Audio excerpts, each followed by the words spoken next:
कहीं गायब ही हो गई है। यहाँ पे क्रिकेटर, यहाँ पे हॉकी प्लेयर, यहाँ पे अरशद नदीम जो हमारे हीरोज हैं, और दूसरे लोगों की बड़ी तारीफ में वावेला है, मगर तारीफ के पन्ने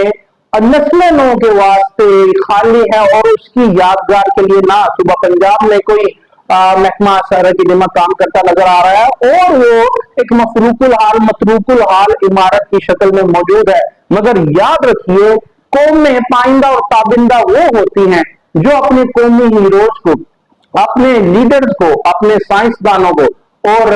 दूसरे दिग्गज इंटेलेक्ट्स को याद रखती हैं, ना कि अदाकारों, सदाकारों और नाचने वालों को। मैं फिर से बताता चलूं कि ये सेगमेंट ऑफ सोसाइटी भी अपनी